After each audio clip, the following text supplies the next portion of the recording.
मोदी जी सिर्फ मन की बात करते हैं, अब दूसरे सुनते कभी किसी के नहीं है। ठीक है, मोदी जी को कितना से 5 साल चाहिए, 5 साल में अर्थव्यवस्था कहाँ चली गई। ठीक है, कोरोना काल में हजारों करोड़ रुपए जो गए वो कहाँ चले गए। तो मोदी जी खाली झूठों को सौदागर हैं, अब झूठ के अलावा कुछ नहीं बोलते हैं। सिर्फ मोदी जी खाली क्या है, लोगों को स्मार्ट तरीके से गरीब बना रहे हैं।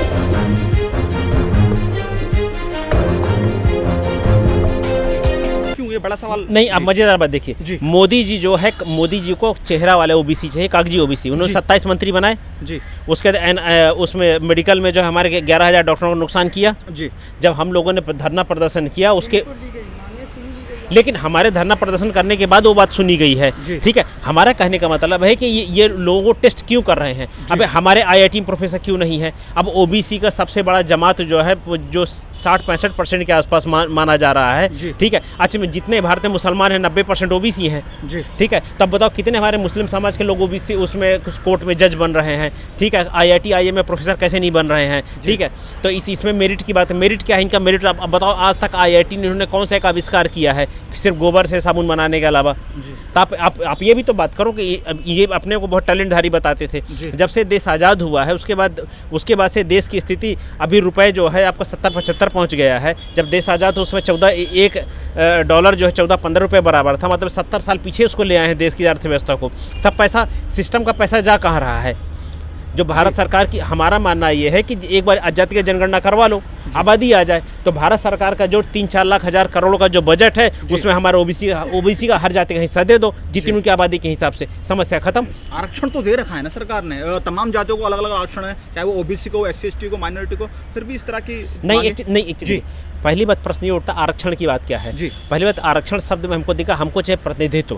प्रतिनिधित्व क्यों चाहिए? 3000 सालों से जिनके पास जो है पढ़ने पढ़ाने का अधिकार था, एक उन्होंने हमारे लोगों को पढ़ने तो दिया नहीं, इनके धर्म ग्रंथ से भरे पड़े हैं। ठीक है, जब अंग्रेज अगर नहीं आए होते तो हमारे स्कूल कॉलेज नहीं खुलता, उनकी निगाह में बराबरी थे, तो लोग थोड़ा पढ़ लिख गए। अब लोग पढ़ लिख गए, उनको पढ़े लिखे लोगों को सबसे ज़्यादा तकलीफ है। देखिए, मंदिर खुल गए हैं लेकिन यूनिवर्सिटी कॉलेज नहीं खुल रहे हैं, क्योंकि जहाँ से लोग प्रश्न करेंगे इनसे, इनको प्रश्न से तकलीफ है। अब मोदी जी सिर्फ मन की बात करते हैं, अब दूसरे सुनते कभी किसी के नहीं है। ठीक, अदानी अंबानी को रातों रात वो करके पैसे दिए जा रहे हैं, हजारों करोड़ दिए जा रहे हैं। अब देश के अर्थव्यवस्था, जो इनका पैसा थोड़ी है जो बैंकों से जा रहा है। हमारा एक किसान जो है, हाँ, ट्रैक्टर पे 28% के GST है। ठीक है, और बोलते किसान का गेहूं 1500 रुपये ज़्यादा बढ़ नहीं रहा है, और ये बोल रहे हैं कि किसान गेहूं का रेट बढ़ा दें तो महंगाई आ जाएगी। तो जब वही प्रोडक्ट जो उद्योगपति गेहूं खरीद के पैदा करता है उसको अपना रेट फिक्स करने की स्वतंत्रता है, तो हमारे किसान को क्यों नहीं है?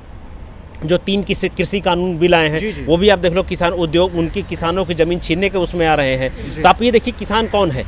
अब देखिए, ओबीसी समाज किसान है।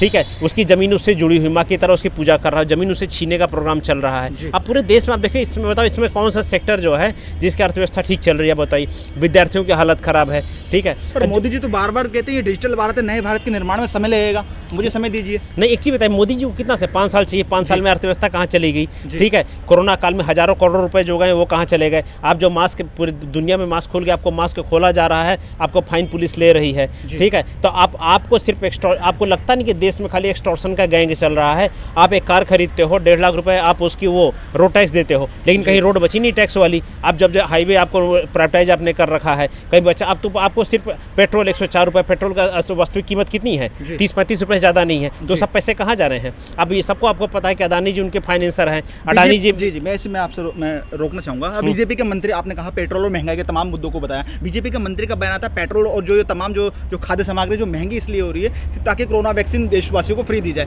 तो ये तो बहुत बड़ा लेकिन अभी कल परसों स्टेटमेंट है, किसी साइंटिस्ट ने किया, भारत में जो वैक्सीन आई है उसे बहुत ज़्यादा नकली आई है।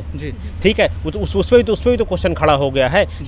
अच्छा, पहली बात, जो वैक्सीन जो ये दे रहे हैं तो सिर्फ कुछ ही कंपनियों को किए दे रहे हैं। जो वैक्सीन जो बनाने वाला था आडार पूना वाला, वो तो भाग लंदन चला गया है। तब इनकी वैक्सीन की क्वालिटी पे खुद ही प्रश्न का संदेह है।